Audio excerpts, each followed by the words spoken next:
Welcome or welcome back to my YouTube channel where I like to sit down, talk about money, financial freedom, early retirement, and help you build wealth. In today's video, I want to talk about tax-free savings accounts. If you've been here for a while, you know that I'm obsessed with tax-free savings accounts. I think they're probably one of the best things the South African government has ever done for South Africans or anyone trying to build wealth in South Africa. So in today's video, we're going to chat all about tax-free savings accounts, what they are, how they work, how you can invest in your tax-free savings account for long-term wealth. Plus, I'm also going to be walking you through some very simple math to show you how you could take your tax-free savings account from just contributing 2,000 rands a month to making it a whole account worth 2 million rands. So that's what we're going to be chatting about in today's video. Be sure to hit the subscribe button if you're not already subscribed, and let's get into this video. So first of all, what is a tax-free savings account? Tax-free savings accounts are called TFSAs for short, just easier to say. These are essentially accounts where you can invest in the stock market without having to pay taxes on your investments. So with other taxable accounts like your brokerage accounts, your normal taxable accounts, when you invest in those accounts and you have your ETFs in there or your stocks, all of that is taxable, which means that when you take out money at some point in the future, SARS will be at your door wanting their cut of your profits. But with tax-free savings accounts, everything that you invest in there is completely tax-free. And what this means is you won't have to pay things like capital gains tax, you won't have to pay things like dividend tax, and it really adds up, especially dividend tax, since your dividends might get paid out multiple times a year over a long period of time. And capital gains tax can be a very, very big ticket to pay. So it's really nice to know that you don't need to pay all of those taxes if you are investing in a tax-free savings account. And of course, because it's such a great incentive and it brings so many benefits tax-wise, it does come with rules, of course. So there are certain limits and certain things you need to keep in mind when you're investing in a tax-free savings account.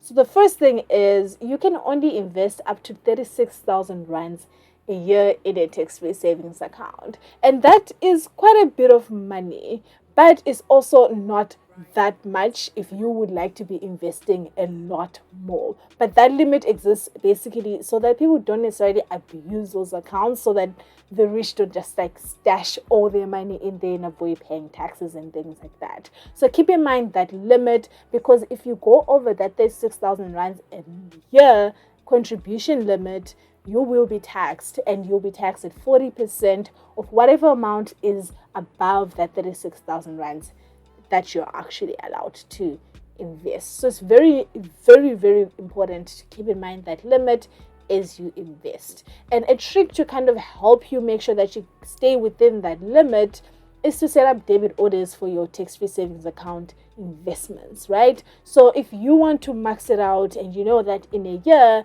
you will be able to actually contribute the entire 36,000 rands into that account, you can set up a debit order from your account to a tax-free savings account so that every month 3,000 rands is taken out of your account.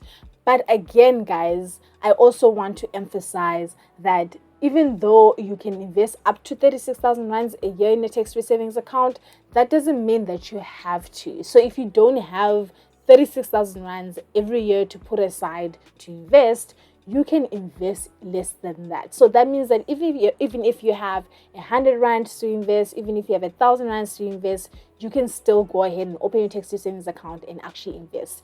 The first time I opened my tax-free savings account, I was only able to invest 200 rands a month, and that's what I did until I was actually able to get to the point where I could invest more into that account. So do not let the 36,000 rands deter you from actually opening your own tax-free savings account. And you might have noticed that the fact that tax-free savings accounts are called savings accounts instead of investments accounts is a little odd. that is because it is actually odd. So they're called tax-free savings accounts, but they're essentially investment accounts. And I want to highlight this because there are some products out there that will give you a tax-free savings account that is basically a savings account. And the disadvantage with that is that you can only earn so much in a savings account sitting with the bank as compared to investing that money in a money market account, in the stock market, in whatever, right? So it's really important to keep that in mind so that when you're looking at the different tax-free savings accounts that are being offered out there by different institutions, you know that you need to actually have your money invested instead of just being saved. Because I think currently you could get, let's say, 3-4% when you're saving in like a normal bank savings account. And that is actually quite a generous assumption, to be honest, because a lot of savings accounts right now are offering 2%, 3%. So it's really not that much. Whereas if you invest in the stock market, you are looking at getting returns from like 8% to 10% even, right?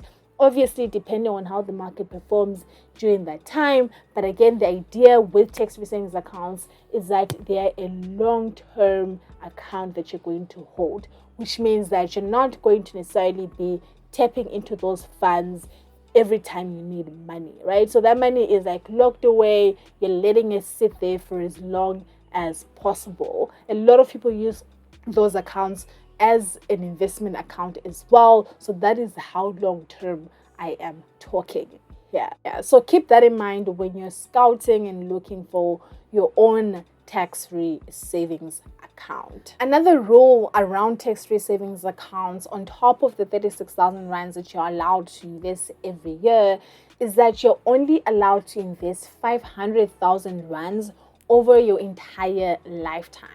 That means as long as you're alive, you can invest up to 500,000 rands for the rest of your life. So what this means is that you cannot start investing above that amount when you reach that amount in terms of just your contributions. So your account can grow past 500,000 rands. It can even go into the millions, right?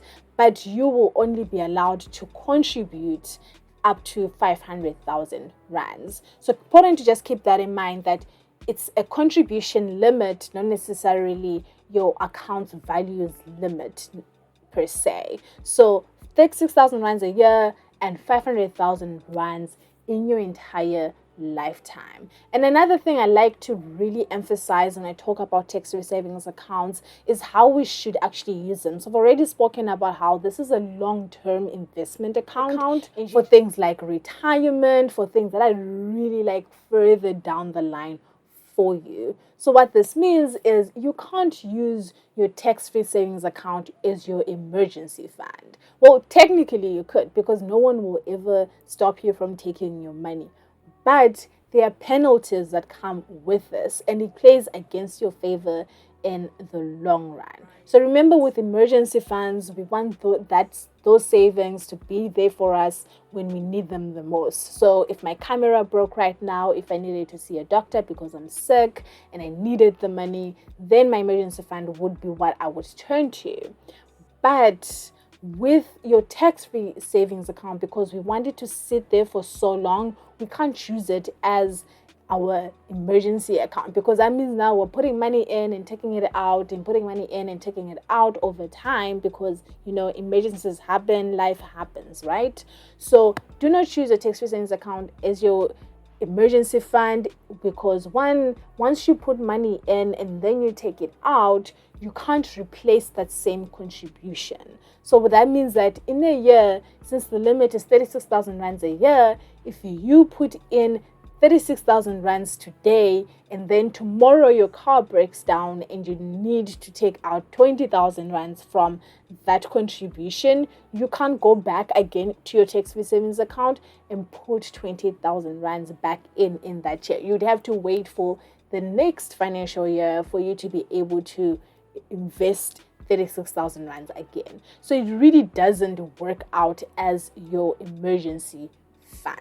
In terms of how you can actually invest in a tax-free savings account, the first thing would be for you to actually open an account with some kind of broker like Easy Equities. I say Easy Equities because that's probably one of the easiest platforms to use in South Africa for investing, and they do offer a tax-free savings account. So you go ahead, you download whatever broker that you want to use, you sign up, and anyone can actually sign up for a tax-free savings account, whether you have a South African ID or you don't, as long as you have some kind of like work permit or you are a permanent resident in South Africa. But essentially, as a South African, all you need is your ID, and as a foreign resident, all you need is your permit in order for you to actually open your tax-free savings account. Once you've opened your account, and if you've chosen to use like Easy Equities, I keep talking about it because Easy Equities is just such an awesome platform. If you use Easy Equities, when you open it, you'll be able to actually play around with some of their dummy accounts where they give you dummy money to see and get a feel of what the stock market is like, especially if you've never invested in the stock market before. And when you're playing around with it and learning, you should also start thinking about how you want to invest in your tax-free savings account, right? And when it comes to investing in your tax-free savings account, there are a few things that you want to keep in mind in terms of what you can and cannot invest in within that tax-free savings account, because I think one of the biggest rules when it comes to investing in your tax-free savings account is that you cannot invest in individual stocks. So right now you could open like a normal taxable brokerage account where you can invest in individual companies like Apple, like whatever you want out there, but with a tax-free savings account, you can't do that. So you can invest in certain instruments such as your exchange traded funds, which I am a huge fan of. You can invest in money market accounts, you can invest in unit trusts, and so on, but you cannot pick individual stocks. And this rule was introduced as a way to protect people when they invest in the stock market, because based on just historical performance, just based on all the research that has been done over the decades, it is much more easier, and it makes much more sense in the long run to invest broadly in the market rather than picking individual stocks, because it's just so hard to predict which companies will be the success stories of their time. So that's why that rule exists in general. But it's really important for you to keep that in mind, especially if you're someone who really enjoys investing in individual stocks. Oh, before we move on and before I forget, it's also very important for you to make sure that you know and understand the fees of your tax-free savings account, because fees just play such a huge role when it comes to your investments and your overall performance in the long run. So you want to keep your fees as low as possible. So make sure you understand the fees that you're paying and how those fees are kind of divided up, right? So once you know what the fees of your tax-free savings account are and you're happy with that, it's time to kind of start thinking about what exactly you want to put in your tax-free savings account. You can think of it as a bucket, and in that bucket you can throw in a lot of different things, right? I personally absolutely love investing in exchange traded funds just because it gives me so much diversification, they are affordable, and I feel like they just are a lazy person's way of investing, and I consider myself a lazy investor. And also just based on the historical research that I touched on earlier in terms of in the long-term success of picking individual stocks versus just investing in an index fund or in an exchange traded fund, like in my case, right? So that's what I invest in. And if you choose to invest in an exchange traded fund, that means that you need to start understanding the different exchange traded funds that are actually offered within that platform that you're in, right? So you're looking at what is that exchange traded fund focused on. You're looking at the minimum disclosure document specifically, because that is where you're going to find all the information you need, from the fees, from the companies that are contained within that exchange traded fund, from the historical performance, from the management style. Everything you will find in that minimum disclosure document. I do have a video where I speak about how to actually read a minimum disclosure document to help you get started investing in exchange traded funds. You can watch it right after this. I'll link it in the description and in the little info bar here. So that is essentially what you need to start thinking about. And once you understand how to read a minimum disclosure document, the easiest going to be for you to actually pick which exchange traded funds that you want to invest in. And also, quick disclaimer, guys, as always, everything that I say in this video is not financial advice. I am just sharing my experiences, sharing what I'm learning, and all of that. So please do not go and invest in an exchange traded fund just because Thando said so. No. I'm not a financial advisor. So take everything I say with a tiny bit of a pinch of salt and do your own research.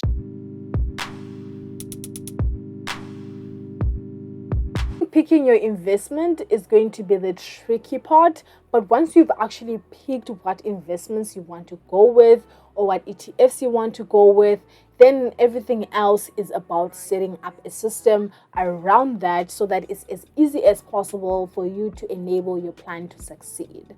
And what I mean here is you need to start setting up a system so that you can basically automate your investments, right? So think about setting up a debit order, decide how much you're going to invest in the different investments that you have. So let's say hypothetically you've picked 3 ETFs that you want to invest in within your tax-free savings account, and you have 1,500 rands every single month to invest. You can decide to split that up and say 500 rands to one ETF, 500 rands to the other, and 500 rands to the third ETF, right? Pretty simple, but you can make all of those decisions yourself. And once you've made those decisions, you can then set up your system, which is your debit order, that will automatically take that money out of your account every single month and make sure that it goes into those investments and that you're investing regularly. And what's important with setting up the debit order is that it ensures that you follow through on your investment commitments, right?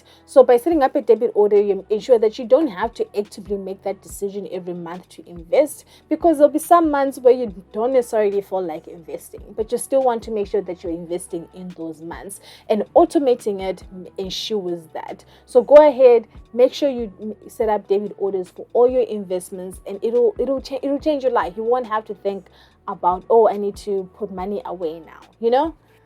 So to give you an idea of what potential lies within a tax-free savings account, I have an example here that I want to share. I have it on my phone because it involves numbers, and I need to make sure that I give you guys the right numbers. But the idea with this example that I'm about to share with you is so that you can get a picture of the potential that lies within tax-free savings account, the types of returns that you could potentially get within your investment account over a long period of time. So first of all, there are a few assumptions that I've made with this calculation, right? So the first assumption is that when you're investing within your tax-free savings account in the stock market, you'll be getting a return of 10% a year. It's a little generous, especially like right now because the market is doing the most, but it is still quite a reasonable assumption just based on historical data. But then again, you know, we can't base future performance on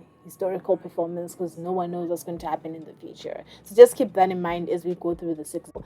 In terms of like the time horizon, I've made the assumption that you'd be investing over a period of 20 years. I meant it when I said long-term investing, guys. I meant it. I really did. So 20 years investing with a 10% return on your investment. So example number one is if you were investing 1,000 rands a month in your tax-free savings account, because remember, you don't have to max out your tax-free savings account. So if you're investing 1,000 rands a month into your tax-free savings account over the period of 20 years, you would be able to contribute 357,000 rands into that account, and your overall balance at the end of that 20 years would be almost 1 million rand, around 997,000 rand. That is more than double a return on what you would have put in. And I think one of the things that makes things hard when it comes to investing is that there's only so much you can control. And there's really only two things I can think of that you can control when you're investing. And that is how much you can invest, as well as how much time you can invest your money for. Those are the only two things that you can really control. Yes, we can research and we can try and make sure that we're making the best investment possible, which we should absolutely do with any investment. But at the end of the day, we never really know what the market is going to do or how things are going to work out in the end, right? So it's important to just focus on what we can control rather than what we cannot control. So focus on how much you can invest, focus on making sure that you're giving your investments as much time as possible for them to grow and compound. So with that said, that is all I wanted to share with you guys on tax-free savings accounts. Please invest in a tax-free savings account if you have still not invested in one. It's 2022. Come on, come and join us. Come and join us. Come and build some wealth, please. We know you want to. Just come. Just open that account. Open that account. It's okay. But yeah, guys, I hope this motivates you to open your tax-free savings account. I've had mine, I think, for 4 years now, I think. And it has been such an amazing journey. It's so nice to see what time and consistent action can actually do for your finances and for you to actually build your wealth overall. So I hope that this information helps you to understand tax-free savings accounts a little bit better, and it helps you and motivates you to go and open one right now. Please, like right now. Go and open it right now. But with that said, guys, thank you so much for watching. Be sure to leave your comments down in the description below. If you've watched until the end, please leave me a yellow heart emoji in the comments so I know that you're a real one. Thank you. Thank you so much, guys. Have a fantastic day, and I will see you on my next video. Bye.